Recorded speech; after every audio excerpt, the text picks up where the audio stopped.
Hi all, അസ്സലാമലൈക്കും. Welcome back to Silnas kitchen. ഇന്നത്തെ recipe നേന്ത്രപ്പഴം വെച്ചിട്ട് നല്ല ടേസ്റ്റി ആയിട്ടുള്ള ഒരു അടിപൊളി പലഹാരത്തിൻ്റെ റെസിപ്പിയാണ്. എപ്പോഴും നമ്മൾ പലഹാരം എണ്ണയിലും നെയ്യിലും ബട്ടറിലൊക്കെ തയ്യാറാക്കി എടുക്കുമ്പോൾ അതിൽ നിന്ന് വ്യത്യസ്തമായിട്ട് എണ്ണയോ നെയ്യോ ഓയിലോ ഒന്നും തന്നെ ഇല്ലാതെ വളരെ പെട്ടെന്ന് തന്നെ തയ്യാറാക്കി എടുക്കാൻ പറ്റിയ നല്ല ടേസ്റ്റി ആയിട്ടുള്ള ഒരു അടിപൊളി പലഹാരമാണ് ഇന്ന് നമ്മൾ തയ്യാറാക്കി എടുക്കുന്നത്. അപ്പോൾ ഈ ഒരു പലഹാരം തയ്യാറാക്കുന്നതിന് വേണ്ടിയിട്ട് ഞാനിവിടെ എടുത്തിട്ടുള്ളത് മീഡിയം വലിപ്പത്തിലുള്ള 2 നേന്ത്രപ്പഴമാണ്. ഒരുപാട് നന്നായിട്ട് പഴുത്തു പോയതല്ല, ഒരു മീഡിയം പഴുപ്പുള്ളതാണ്. ഇങ്ങനെ തയ്യാറാക്കി എടുക്കുന്ന ഈ പലഹാരത്തിന് നന്നായിട്ട് പഴുത്തു പോകുന്ന പഴത്തിനേക്കാളും ഈ ഒരു മീഡിയം പഴുപ്പുള്ള പഴത്തിൽ ചെയ്തെടുക്കുമ്പോഴാണ് നല്ല പെർഫെക്റ്റ് ആയിട്ട് കിട്ടുന്നത്. ഇത് നമുക്ക് ഇന്ന സമയത്തൊന്നുമില്ല, ഏത് സമയത്ത് വേണമെങ്കിലും കഴിക്കാവുന്നതാണ്. അതുപോലെ തന്നെ നമ്മുടെ KG കുട്ടികൾക്കൊക്കെ സ്കൂളിൽ പോകുമ്പോൾ ഇതിലൊരെണ്ണം കൊടുത്തു വിട്ടാൽ മതിയാവും 10 മണിക്ക് സ്നാക്സ് ബോക്സിൽ.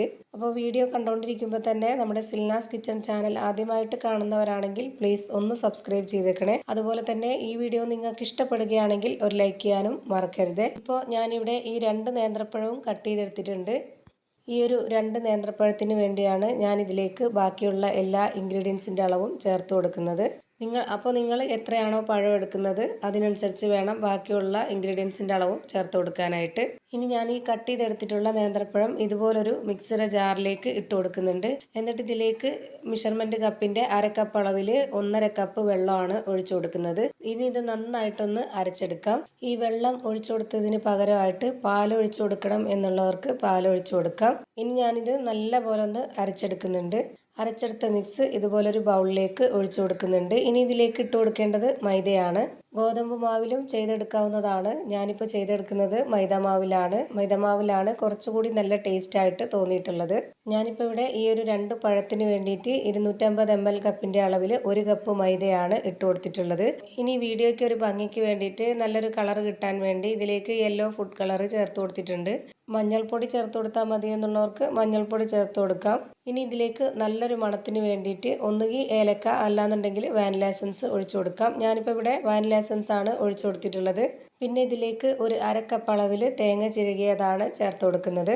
പിന്നെ ഇതൊരു മധുരത്തിൻ്റെ റെസിപ്പി ആയതുകൊണ്ട് ഇതിലേക്ക് ഒരു 1/4 കപ്പ് അളവിൽ പഞ്ചസാര ഇട്ട് കൊടുത്തിട്ടുണ്ട്. മധുരം ഓരോരുത്തരുടെ ഇഷ്ടത്തിനനുസരിച്ച് പഞ്ചസാരയുടെ അളവ് കൂട്ടിയും കുറച്ചൊക്കെ ഇട്ട് കൊടുക്കുക. പിന്നെ ഇതിലേക്ക് ആ ഒരു മധുരത്തിനെ ഒന്ന് ബാലൻസ് ചെയ്യാനായി ഒരു നുള്ളു ഉപ്പും ഇട്ട് കൊടുത്ത് 1/4 കപ്പിൽ 1 കപ്പ് വെള്ളവും കൂടെ ഒഴിച്ചു കൊടുത്തിട്ട് ഇത് നന്നായിട്ട് ഇളക്കി യോജിപ്പിച്ചെടുക്കുന്നുണ്ട്. ഒരുപാട് വെള്ളം ഒഴിച്ചു കൊടുക്കരുത്, നോക്കിയിട്ട് വേണം ഒഴിച്ചു കൊടുക്കാനായിട്ട്.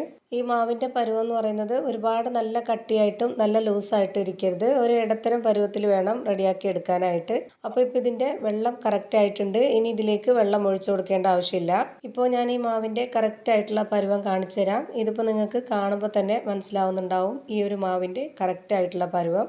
ഇനി ഇത് ചുട്ടെടുക്കാനായിട്ട് ഞാൻ അപ്പം ചുടുന്ന പാനാണ് വെച്ചിട്ടുള്ളത്. അതിലേക്ക് എണ്ണയോ ഓയിലോ ഒന്നും തന്നെ സ്പ്രെഡ് ചെയ്യാതെ തന്നെ ഇതിൽ ഒരു കയ്യിൽ മാവ് ഒഴിച്ചു കൊടുത്തിട്ട് ഈ ഒരു പാനിൻ്റെ ഫ്ലെയിം ഓൺ ആക്കിയതിന് ശേഷം നല്ലപോലെ ചൂടായി വന്നതിന് ശേഷം ഈ മാവ് ഒഴിച്ചു കൊടുത്തിട്ട് ഒരു ലോ ടു മീഡിയം ഫ്ലെയിമിൻ്റെ ഇടയ്ക്കുള്ള ഒരു ഫ്ലെയിമിൽ അതേപോലെ തന്നെ നമ്മൾ എത്ര എണ്ണമാണോ ചുട്ടെടുക്കുന്നത് ആ ഒരു മുഴുവൻ സമയവും ഈ ഒരു ഫ്ലെയിമിൽ തന്നെ വേവിച്ചെടുക്കാൻ നോക്കുക. എന്നാലേ ഇതെല്ലാം ഒരേ വേവിൽ കറക്റ്റ് ആയിട്ടുള്ള പരുവത്തിൽ കിട്ടുള്ളൂ. ഇത് വെന്ത് കിട്ടാനായിട്ട് ഒരുപാട് സമയമൊന്നും വേണ്ട, വളരെ പെട്ടെന്ന് തന്നെ വെന്ത് കിട്ടും. ഓരോ കയ്യിൽ മാവ് ഒഴിച്ചു കൊടുത്തതിന് ശേഷവും തിരിച്ചും മറിച്ചൊക്കെ ഇട്ട് കൊടുത്തിട്ട് എല്ലാം ഇതുപോലെ ചുട്ടെടുക്കാം. ഇതിൽ നമുക്ക് നെയ്യോ ഓയിലോ ബട്ടറോ ഒക്കെ ചേർത്തിട്ട് ചുട്ടെടുക്കണമെന്നുള്ളവർക്ക് അങ്ങനെയും ചെയ്തിട്ടെടുക്കാം. ഇതൊന്നും തന്നെ ചേർത്ത് കൊടുക്കാതെ ഇതുപോലെ ചുട്ടെടുത്താലും നല്ല ടേസ്റ്റാണ്. അപ്പോൾ ദാ ഓയിലും ബട്ടറും നെയ്യും ഒന്നുമില്ലാതെ നല്ല ടേസ്റ്റി ആയിട്ടുള്ള ഒരു അടിപൊളിയായിട്ടുള്ള പലഹാരമാണ് തയ്യാറായി കിട്ടിയിട്ടുള്ളത്.